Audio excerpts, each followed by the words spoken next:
અંબાજીના પાડલિયામાં જે આદિવાસી સમાજના લોકો અને પોલીસ વચ્ચે જે ઘર્ષણ થયું, આ તમામ બાબતને લઈ અને આજે ચેતર વસાવા એ વિસ્તારની મુલાકાતે પહોંચ્યા હતા. તેમની સાથે આમ આદમી પાર્ટીના જ એક નેતા પણ પહોંચ્યા હતા અને તેમના દ્વારા હવે આ તમામ બાબતને લઈ અને એક નિવેદન આપવામાં આવ્યું છે. શું છે સમગ્ર મામલો, વિગતે ચર્ચા કરીશું. નમસ્કાર, હું છું ઉજ્જવલ અને આપ જોઈ રહ્યા છો નિર્ભય ન્યૂઝ.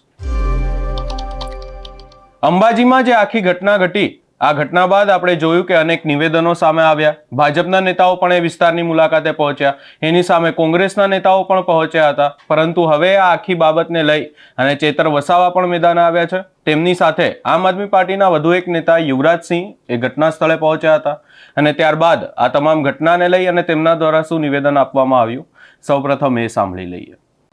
सवाल ये नहीं कि बस्तियां किसने जलाई, सवाल ये है कि पागल के हाथ में माचिस दी किसने. આ મુદ્દો એ ખરેખર જોવા જઈએ તો જે વન વિભાગ અને જે પોલીસ કર્મચારીઓ જે ક્યાંક ને ક્યાંક આદિવાસી સમાજ અને જે આદિવાસી વિસ્તાર ઉપર જે દમન કરી રહ્યા હતા, એના ભાગરૂપે આ જે ઘટના ઘટી, હમણાં જ સરપંચ સાહેબે અને આપણે કુવાની જયારે કહી શકાય કે સ્થળ તપાસ કરતા હતા ત્યારે જે સાંભળવા મળ્યું, જે જાણવા મળ્યું, એના આધારે એક વાત તો પ્રસ્થાપિત થાય છે કે તાલી એ એક હાથે નથી વાગી, તાલી બે હાથે વાગી છે. અને એક તાલી જે અત્યારે દેખાડવામાં આવી રહ્યું છે એ એક જ દ્રશ્ય અને એક જ અરીસો દેખાડવામાં આવી રહ્યો છે. બીજો અરીસો એટલે કે પડદા પાછળનું જે દ્રશ્ય છે એ ક્યાંક ને ક્યાંક છુપાવવામાં આવી રહ્યું છે.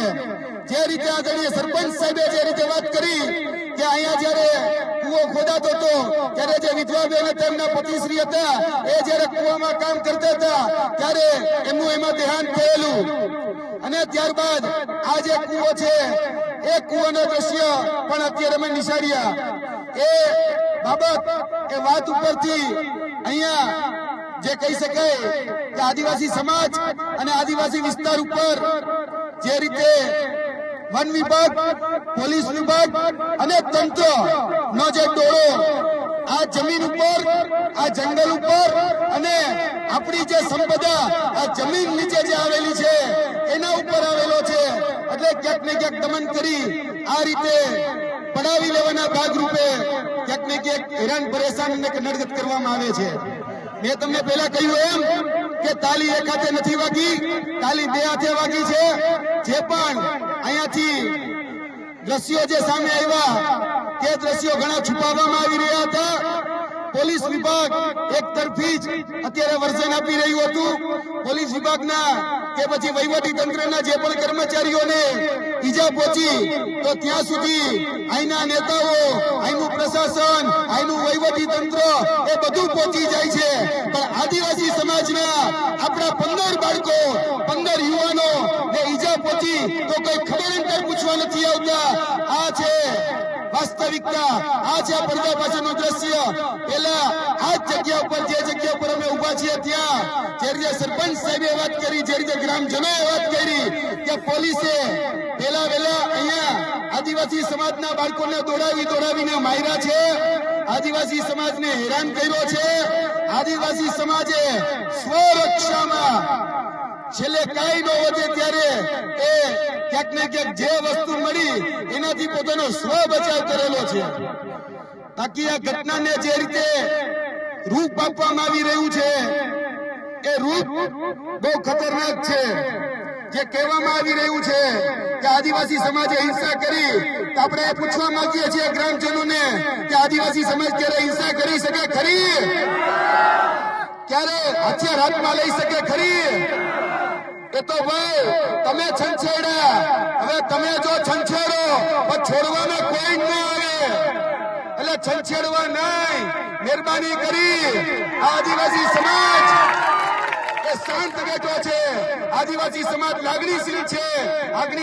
આદિવાસી સમાજે હંમેશા માન મર્યાદા સાથે રહેનારો સમાજ છે. પણ જો તમે એને છંછેડો તો પછી કોઈને છોડે નહીં. પેલો પ્રહાર એ પોલીસ અને વન વિભાગના માધ્યમથી કરવામાં આવ્યો, એના પ્રતિકારના ભાગરૂપે આ જે ઘટના બની એમાં ક્યાંક ને ક્યાંક હજી પણ અધૂરું ચિત્ર એ રજૂ કરવામાં આવી રહ્યું છે. પોલીસ સામે બીજા પક્ષે એફઆઈઆર નોંધતી નથી. શા માટે એફઆઈઆર નોંધતી નથી? કોના ઈશારે એફઆઈઆર નોંધવામાં નથી આવતી? ક્યાં અધિકારીઓ, ક્યાં એસપી, ક્યાં નેતાઓ આ જ વિસ્તારમાંથી વન પર્યાવરણ મંત્રીનો હવાલો લઈને બેઠા છે? નેતાઓ ક્યાં છે ભાઈ? કેમ આદિવાસી સમાજની પૂછપરછ કરવા માટે નથી આવતા? જ્યાં પ્રશાસન તંત્ર કે વહીવટી તંત્રના અધિકારીને મળવા જાય છે તો આદિવાસી સમાજની એને ચિંતા નથી? એને આવવું જોઈએ ને. આદિવાસી સમાજને પાડેલિયા ગામે આવીને મુલાકાત કરવી જોઈએ. પણ એ ક્યાંક ને ક્યાંક જે ષડયંત્ર અને જે કાવતરાના ભાગરૂપે એ પોલીસ તંત્રના અધિકારીઓને જે બચાવ કરવા માટે, જે વહીવટી તંત્રના વન અધિકારીઓ જેનો બચાવ કરવા માટે જે રીતે આના નેતાઓ કામ કરી રહ્યા છે એને ઓળખી લેવાનો સમય આવી ગયો છે. આ માધ્યમથી હું અને આદરણીય ચંદ્રભાઈ વસાવા એ કહેવા માટે આવ્યા છીએ કે ભાઈ એફઆઈઆર એક જ શા માટે એ આદિવાસી સમાજની એફઆઈઆર લેવામાં નથી આવતી? પોલીસને ઓર્ડર, એટલે કે કોન્સ્ટેબલ હોય, એએસઆઈ હોય, પીએસઆઈ હોય કે પીઆઈ હોય, એને કોને ઓર્ડર કર્યો હતો કે અહીંયા તમે ટીયર ગેસ ના સેલ છોડો? એને કોને ઓર્ડર કર્યો હતો કે 50 જેટલા રાઉન્ડ ફાયરિંગ કરો? એને કોને ઓર્ડર કર્યો હતો કે આ જમીન એ ખાલી કરાવવા માટે આવો? તમે શું ગ્રામ સભાની પરમિશન લીધી હતી? અને જો લીધી હોય તો દાખલો અમને આપો, એની નોટિસ અમને આપો. અને જોવા જઈએ તો વન અધિકાર નિયમ જે આપણે 2006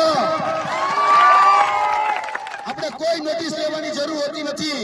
જો આપણે પોતાનો હક રાખતા હોય તો 2006 પછીની પણ જો વાત હોય તો પણ 4 વખત નોટિસ આપવાની જવાબદારી એ અહીંના વન વિભાગની હતી. શા માટે નોટિસની બજવણી કરવામાં ન આવી અને સીધું જ અહીંયા આ જમીન ઉપર આવી અને ખોદકામ કરવાનું ચાલુ કરી દેવાયું? અને કહેવામાં આવે છે પ્લાન્ટેશન કરવું છે. એટલે ભાઈ ડિસેમ્બર મહિનામાં શેનું પ્લાન્ટેશન કરવું જોઈએ? આવો 2 મહિનામાં, જૂન મહિનામાં. એટલે આવી ખોટી વાતો કરવાની બંધ કરો. જે અધિકારીએ, જે એસપીએ કે જે ડીવાયએસપીએ ઓર્ડર આપ્યા હોય એના લાઠીચાર્જ કરવા માટેના, જે એસપીએ કે જે ડીવાયએસપીએ કે પછી ગૃહમંત્રીએ જો ઓર્ડર આપ્યા હોય તો એના ગૃહમંત્રી વિરુદ્ધ કે પોલીસ અધિકારી એટલે ઉચ્ચ અધિકારી એસપી વિરુદ્ધ ફરિયાદ દાખલ થવી જોઈએ. પોલીસ અધિકારીને કહીએ છીએ કે તમે ન્યાયતંત્ર નથી, તમે ન્યાયાધીશ નથી. સાચું શું ખોટું શું એ ન્યાયતંત્ર સાબિત કરશે, એ ન્યાયતંત્ર હિસાબ કરશે. જો તમે આ રીતે હેરાન પરેશાન કરશો અને એક તરફી જ બહાર લેશો તો પછી આદિવાસી સમાજ એ શાંત નહીં બેસે. આવનાર દિવસોની અંદર જે પણ કાયદાકીય કાર્યવાહી કરવાની છે તે આદરણીય ચંદ્રભાઈ વસાવાની અધ્યક્ષતામાં અમે એ કાર્યવાહી પણ કરવાના છીએ. અમારી લીગલ ટીમ પણ આવી ચૂકી છે. 11 જેટલા વકીલો પણ અમારી પાસે ઉપસ્થિત છે. અહીંયા જે પણ કાર્યવાહી કરવી ઘટે એ કરવા માટે અમે તૈયાર છીએ. પોલીસ સાથે ચોક્કસપણે સંવેદનશીલતા છે, અમારી લાગણી છે, એને લાગ્યું છે તો એમાં પણ અમે દુઃખ વ્યક્ત કરીએ છીએ. પણ મેં તમને કીધું એમ કે પહેલી તાલી કોને વગાડી? પહેલી ભૂલ તમે કરી, કાયદો તમે હાથમાં લીધો. અને જો તમે કોકના કાયદા તોડો છો તો પછી કાયદાના હિસાબે એ દંડ ભોગવવા તમારે તૈયાર રહેવું પડે. એટલે પહેલી તાલી તમે વગાડી છે, આ પ્રશાસન તંત્રે પહેલી તાલી વગાડી છે. અને એના પ્રતિકારના ભાગરૂપે, એના સ્વ બચાવના ભાગરૂપે ક્યાંક ને ક્યાંક આદિવાસી સમાજે એ પોતાનો સ્વ બચાવ કરેલો છે, કોઈ હિંસક નથી. જે આદિવાસી સમાજને ચિતરવામાં આવે છે નક્સલી કે હિંસક, તો યાદ રાખે આ ભારતીય જનતા પાર્ટી અને સરકાર કે આદિવાસી સમાજ એ લાગણીશીલ સમાજ છે, આદિવાસી સમાજ એ માયાવી સમાજ છે. એ કોઈની પણ હિંસા ન કરી શકે. એટલે આગળની જે વાત છે એ વાત આદરણીય ચંદ્રભાઈ વસાવા તમારા સમક્ષ કરશે. તમે વિચાર તો કરો, ખાલી એક ગ્લાસ ઉપાડવા જેવી ઘટનામાં 307 દાખલ કરી દીધી ચંદ્રભાઈ વસાવા ઉપર અને જેલમાં નાખી દીધા હતા. તો અહીંયા તો આદિવાસીની જમીન, આદિવાસીનું જ્યાં રેણી કેણી હોય એની ઉપર જો કોઈ તડપ મારે તો પછી આદિવાસી સમાજ કઈ રીતે સહન કરે? અને તમે ટીયર ગેસ છોડ્યા છે, તમે અહીંયા બંદૂકના ફાયરિંગ કર્યા છે, તમે લાઠીચાર્જ કર્યો છે, તો તમારી પર એક કલમ નહીં? આ નહીં ચાલી લેવામાં આવે, આ સહન કરવામાં નહીં આવે. આનો કરારો જવાબ મળશે, મળશે અને મળશે જ. જય હિન્દ, જય ભારત, જય આદિવાસી. રાજુભાઈ થોડો પાછળ ઓકે બાપુ, આપ પણ ચૈતરભાઈ સાથે પાડલિયા ગામની મુલાકાત લીધી છે. શું જોયું અહીંયા, શું માંગ છે અને કેવો આક્રોશ લોકોમાં? ખાસ કરીને 13 ડિસેમ્બરના રોજ જે ઘટના ઘટી હતી પાડલિયા ગામ ખાતે અંબાજી પાસે, ત્યાં આજે અમે સ્થળ તપાસ માટે અને જે સ્થાનિકોનો જે પ્રશ્ન હતો એ સાંભળવા માટે ઉપસ્થિત થયા હતા. જે કૂવાની વાત કરવામાં હતી એ કૂવાનું પણ અમે કહી શકાય કે સ્થળ તપાસ કરી છે. ત્યાંના જે સ્થાનિકો છે, સ્થાનિકો સાથે પણ ચર્ચા કરી છે. અને મૂળ વાત જે અમારા સામે આવી છે એ બહુ સ્પષ્ટ કરે છે કે તાલી એક હાથે નથી વાગી, તાલી બે હાથે વાગી છે. અને જે દેખાડવામાં દ્રશ્ય આવી રહ્યું છે એ એક જ દ્રશ્ય દેખાડવામાં આવ્યું છે, પડદા પાછળનું દ્રશ્ય કંઈક અલગ જ છે. જોવા જઈએ તો આદિવાસી સમાજ એ ખૂબ સંવેદનશીલ સમાજ છે, ખૂબ લાગણીશીલ સમાજ છે. એને ઉશ્કેરવામાં આવ્યો છે, એને ક્યાંક ને ક્યાંક ભડકાવવામાં આવ્યો છે, ભટકાવવામાં આવ્યો છે. અને એના જોવા જઈએ તો એના જે અધિકારો છે, એના હક જે છે એની ઉપર ક્યાંક ને ક્યાંક તડપ મારવામાં આવી. એટલા માટે આદિવાસી સમાજે પ્રતિઘાતના રૂપે જે કહી શકે કે આજે જે ઘટના પાડલિયા ખાતે બની એનું ક્યાંક ને ક્યાંક રૂપ જે છે, જે પોલીસ તંત્ર અને બીજા લોકો જે દેખાડી રહ્યા છે એમાં વાસ્તવિકતા કંઈક અલગ છે. એમાં કહેવાય ને કે હાથીના દેખાડવાના અલગ અને ચાવવાના અલગ એ રીતે આ દ્રશ્ય આખું અમે જોઈ રહ્યા છીએ. કારણ કે તાલી એક હાથે નથી વાગી, તાલી બે હાથે વાગી છે.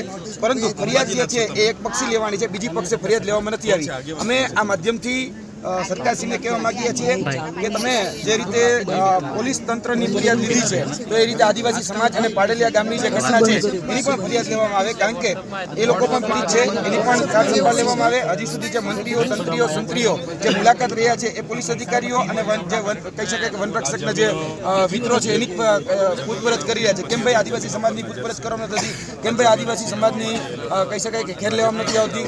એટલે ક્યાંક ને ક્યાંક આ જે ડોગલી નીતિ છે એ ડોગલી નીતિ અહીંયા જતી થઈ છે. આજે જે પાડલિયા ગામની જે કહી શકે બેન સાથે જે ઘટના બની હતી, બેનની પણ મુલાકાત કરવામાં આવી છે, જેમાં વાસ્તવિકતા એ ખૂબ અલગ છે. આગામી શું રણનીતિ હવે? આગામી રણનીતિમાં અમારી છે કે ભાઈ જે અહીંના પાડલિયા ગામના જે લોકો છે એ લોકો દ્વારા જે એફઆઈઆર દાખલ કરવામાં આવે એની એફઆઈઆર લેવામાં આવે. જો એની એફઆઈઆર લેવામાં નહીં આવે તો આગળના દિવસોની અંદર અમે પાલનપુરની જે એસપી કચેરી છે એસપી કચેરીનો ઘેરાવ પણ કરીશું.